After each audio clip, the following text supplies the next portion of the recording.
é legal, por exemplo, lembro também quando você fazia vídeo a respeito de, sei lá, um time X contratou um técnico Y.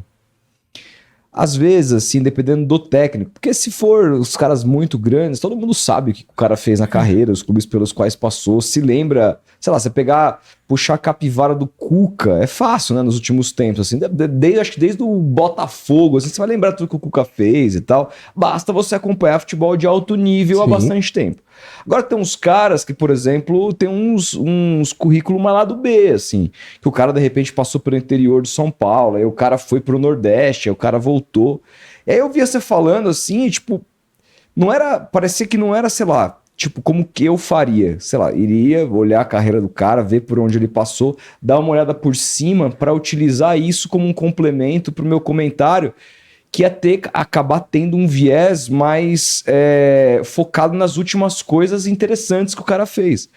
O que você fazia parecia que você tinha um conhecimento profundo da carreira do cara, inclusive de quando o cara foi pros lado B e você assim, não, porque aquela campanha no Mirassol em 2017, que ele fez aquilo, não, mas eu caralho, é que, por exemplo, pegar um exemplo. Eu não vou chegar nesse nível nunca. Pegar até um exemplo de um técnico que foi contratado agora, o Léo Condé no Ceará, que eu acabei não fazendo um vídeo sobre isso, torcedor do Ceará, me desculpa. Eu sou um defensor de Léo Condé nesse canal. O Léo Condé defendeu ele desde o início do ano aí. Então, daí por exemplo, quando eu falei do Léo Condé quando ele foi demitido do Vitória e contrataram o Carpini, e o time até melhorou.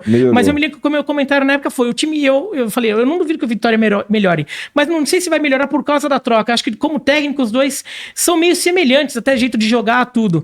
A questão mais é que o Vitória tem perdido muito jogo sem merecer perder. A tendência é que com o tempo, se o Vitória mantiver o jogo, comece a fazer mais pontos, porque o Vitória tava perdendo um monte de jogo no campeonato, lembra? Perdia todos os jogos, tinha feito um ponto e perdia todo o resto, mas perdia jogando bem.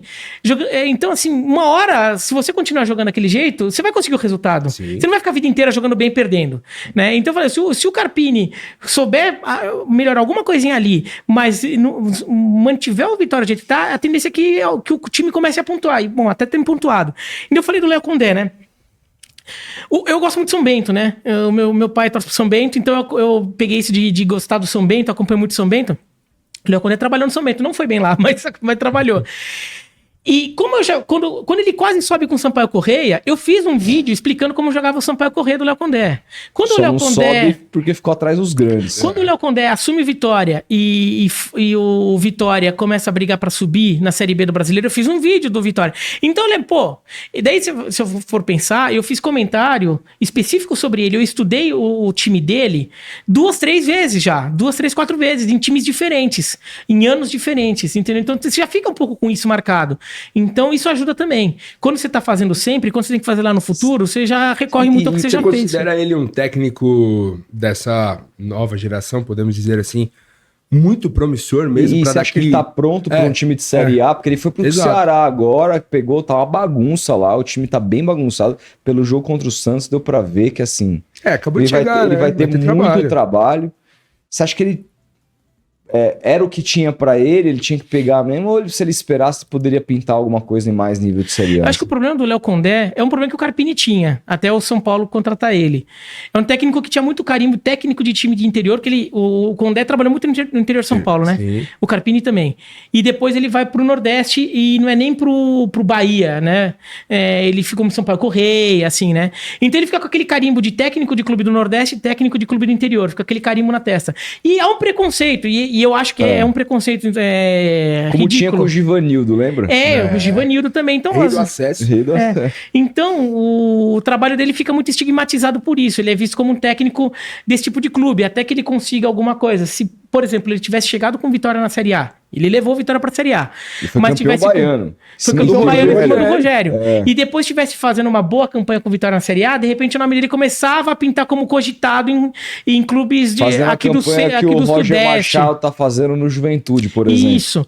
Então, entendeu? Precisava quebrar um pouco esse gelo. O São Paulo foi forçado a mudar de treinador porque o Dorival Júnior saiu, então ousou com o Carpini, mas o Carpini acho que é um técnico com trajetória muito parecida, né? Então assim, o Carpini subiu com o Juventude, depois de ter feito um bom Paulista com a Água Santa, e daí ele ia estar treinando Juventude aqui, só que daí o São Paulo foi lá porque precisou de alguém e quis um técnico diferente. Mas o Carpini depois do São Paulo, como ele foi pro São Paulo, automaticamente pintam, por exemplo, o Vitória, que tinha o cara que tinha sido campeão em cima do Carpini, porque o Léo Condé foi campeão na Série B e o Juventude foi segundo, né? E quase não classifica também, classificou no último jogo, virando aquele jogo com um jogador a menos, fora de casa, o Ceará. Exatamente. E eles decidiram trocar, mas pensaram no Carpini enquanto time de Série A. O Léo Condé voltou pra mim. Você vê que num time de Série A hoje, assim, perde o técnico, a primeira... E não é mais o Corinthians só, o Palmeiras... O Cuiabá, pensa no estrangeiro, cara. É a tendência hoje. Tipo, qualquer time de Série A, a primeira opção, em geral, vai ser um estrangeiro. A impressão é que o mercado de técnicos pra Série A e B tá muito defasado, cara. Tem poucos nomes bons no mercado, você concorda? É que tem muito nome sob desconfiança, eu acho.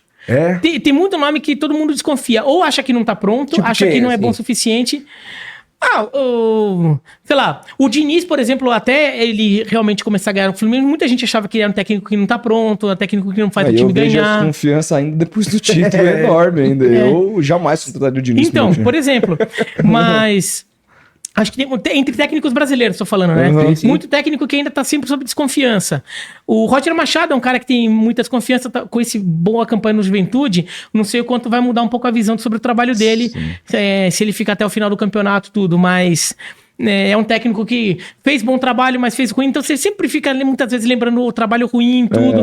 Então sempre fica aquela situação de, é bom, mas nem tanto, tudo. E por isso que quem acaba tendo espaço entre técnicos brasileiros, às vezes ainda é aquele figurão de sempre. Filipão, Mano, Cuca, né? O figurão acaba tendo, mas técnico novo sempre tem essa desconfiança de achar que não tá pronto, achar que não é bom o suficiente, né? E você vê, você acompanha o futebol nas entranhas, assim, eu botei muita fé no Léo Condé e no Carpini, pura e simplesmente, talvez, por um desejo meu de ver mais técnicos brasileiros jovens despontando, né? E a gente não vê, assim, e nem acho que eles não possam corresponder, porque também acho que eles são muito jovens ainda. Mas você vê alguns técnicos mais jovens, ou não sei se estão jovens, mas que não tiveram tanto espaço, que tem muita qualidade, que essa qualidade, por a gente olhar mais para o estrangeiro hoje, é subestimada? Acho que tem, vai. Ele é uma figura muito grande, mas ele como técnico ainda é um técnico, assim, o Rogério Ceni, acho que é um cara com muito potencial. Mas aí é um cara já de Série A, assim. Sim, é um cara já de Série A.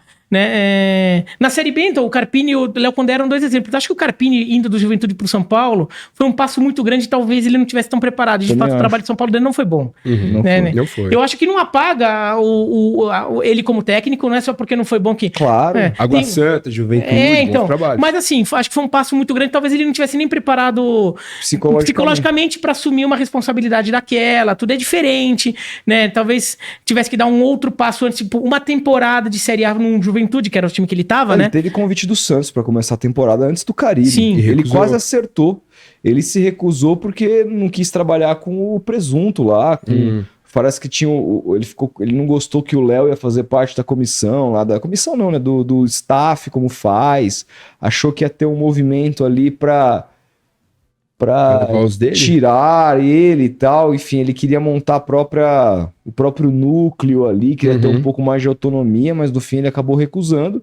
Aí veio o convite. O Cruzeiro chegou a conversar com ele, mas aí o Cruzeiro foi por outro caminho e depois veio o São Paulo e levou. Agora o Cruzeiro com Seabra. Assim, é o Cruzeiro, um gigante do futebol brasileiro. Mas é um técnico muito novo. Esse é um cara que parece interessante. Muito, cara. Time muito organizado. Então, time muito organizado, cresceu bastante. É um time que, como a maioria dos reforços do Cruzeiro ainda não chegou, aí não foi anunciado porque não reabriu a janela. Vai aumentar também a expectativa. O time do Cruzeiro ainda tem muita limitação.